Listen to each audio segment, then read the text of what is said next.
ప్రాణాలు కోల్పోయారు. 60,000కి పైగా ఇళ్లను వదిలి వెళ్లిపోయారు. వేలాది ఇళ్లు కాలిపోయాయి. లా అండ్ ఆర్డర్ పూర్తిగా విఫలమైంది. మణిపూర్ లో ఈ ఘర్షణ మెయితీ మరియు కుకీ తెగల మధ్య జరుగుతోంది. కారణం, మెయితీలకు ఎస్టీ హోదా ఇవ్వాలని 2023 మే 3న డిమాండ్ చేశారు. ఎందుకంటే మణిపూర్ లో 90% భూమి కొండలతో ఉంటుంది. ఇక్కడ కుకీ ట్రైబ్ నివసిస్తారు. 10% భూమి లోయల్లో ఉంటుంది. ఇక్కడ మెయితీ కమ్యూనిటీ నివసిస్తారు. కానీ మెయితీల జనాభా 50% ఉంటుంది. అంటే ఎక్కువ జనాభా, తక్కువ భూమి, కేవలం 10%. వారు అంటున్నారు, మాకు కూడా హిల్ ఏరియాస్ లో ల్యాండ్ కొనుగోలు హక్కు కావాలి. ఇక్కడ కుకీల ట్రైబ్ భయపడుతుంది. ఎందుకంటే మెయితీలు పాపులేషన్ మరియు ఎకానమీలో స్ట్రాంగ్. ఇప్పుడు ఎస్టీ హోదా ఇస్తే కుకీల భూమి హక్కుల రక్షణ పోతుంది, ఉద్యోగాల్లో పోటీ పెరుగుతుంది.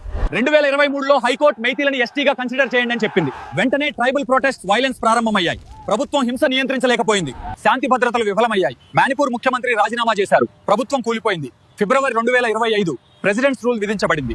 ఆర్టికల్ 355 రూల్ ప్రకారం ప్రెసిడెంట్ రాష్ట్రాన్ని రక్షించాలి. ఆర్మీకి ప్రత్యేక అధికారాలు ఇచ్చి కర్ఫ్యూలు దాడులు అరికట్టడం, శాంతి కాపాడడం చేస్తోంది.